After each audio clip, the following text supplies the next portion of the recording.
If we start with a textbook theory of competition, has anybody been to somewhere like Morocco? When you go to somewhere like Morocco, it's very different, right, if you go and buy an orange or a cabbage or a general item than it is when you go to a supermarket in the US or the UK, right? In the US or UK, you go to the shop, you see the price tag, and if you want to buy it, you take it to the checkout and you pay for it, okay? Morocco is very different, and this is why it's often a culture shock, because if you go up to somebody in Morocco and say, what's the price of an orange, then you're probably going to get ripped off, because the price of an orange is something that comes out through competitive exchange, okay? So you go through a souk or something, and you basically haggle with people. You will have lots and lots of different people selling lots of goods and services. And if you try and picture the idea of a souk or some other market stall in a market, that's really what economists have in mind when they talk about perfect competition.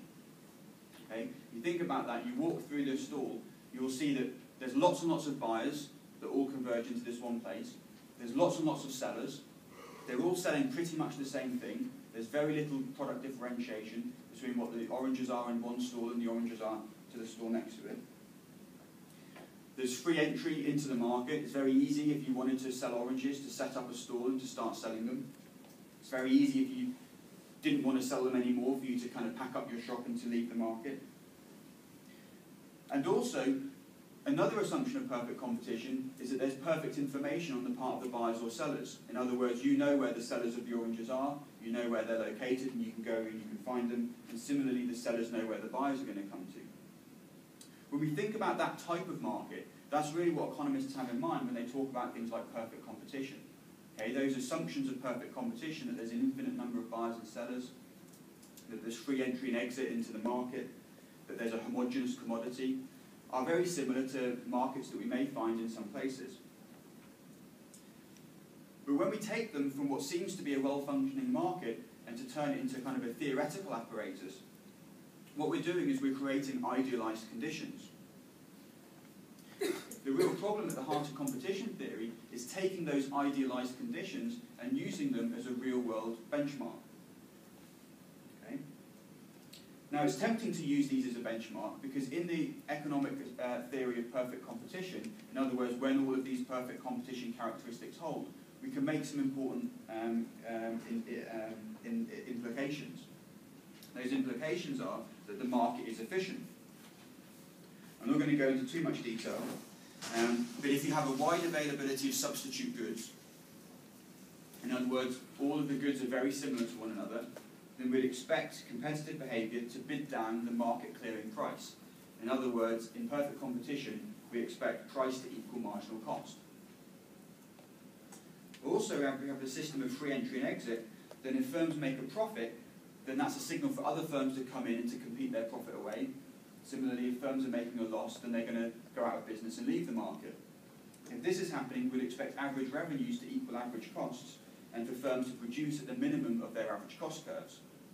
Again, this is standard textbook theory, but all I'm saying here is that in perfect competition characteristics, we would expect the market to be productively and allocatively efficient.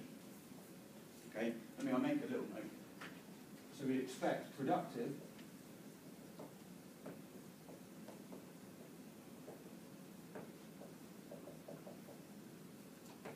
efficiency. Okay, so this is just standard textbook implications. If you've got perfect competition characteristics, we have productive and allocative efficiency. Now, if you've got these efficient firms operating in this theoretical world, then they're not making any profit. And again, it should be fairly obvious, if one firm is making a profit, then all the other firms are going to come in and they'll compete it away. So the finding here is that in perfectly competitive equilibrium, firms make zero profit. Okay? Because they're productively and allocatively efficient, in perfect competition, firms make zero profit.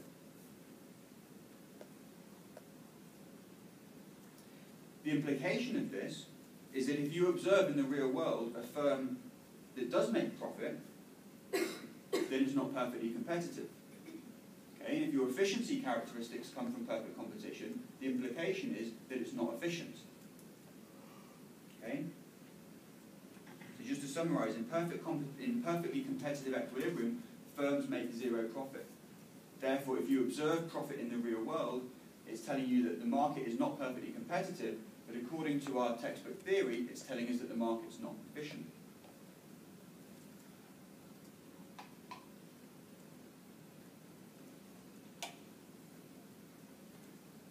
But if profit exists, one of two things can be happening. It could be a sign that the market is inefficient. That's the logic that I've just tried to lay out here. And this is the logic that most economists tend to utilise. Okay? The existence of profit is a sign that the market is inefficient. So, in my class, they haven't gotten to economic profit yet. We're just starting the quarter. So by profit, you mean beyond normal returns? Yeah, so we tend to make a distinction between accounting profit and economic profit. So accounting profit is essentially what you have a receipt for, it's whether your revenues are higher than your costs. As economists, we're a little bit more subtle than accountants, and we take into consideration opportunity costs as well as the costs that you actually have to physically bear. For this discussion, we can kind of treat profit as all the same, but it's important to make that distinction to understand that this isn't necessarily, the reason why this is important is, when I say firms make zero profit, this means zero economic profit. It's possible that they're making a very high accounting profit, that their revenues in 1 year are higher than their costs. But to the economist, they're only making a profit if they're covering all of their opportunity costs. As a simple example, who's the new head of Apple is Tim Cook, right? So he's making a lot of accounting profit because his salary is very high. But he could probably make just as much money if he worked for a different company. Okay? So that's an opportunity cost, because that's the next best alternative to working for Apple. To an accountant, he's very profitable. To an economist, you might say he's not making as much profit because he's not covering the costs he would be able to make if he had another career path. Does that make sense? Okay? There's the difference between economists and accountants, right? Which mostly is that economists have a sense of humour. But also, in this case, that economists also have can kind of see things in a slightly more nuanced way. So one thing one implication of this is that we often say what appear to be profits to an accountant, to an economist, aren't actually profits. Okay? So what seems like profitable behaviour may not necessarily be the case.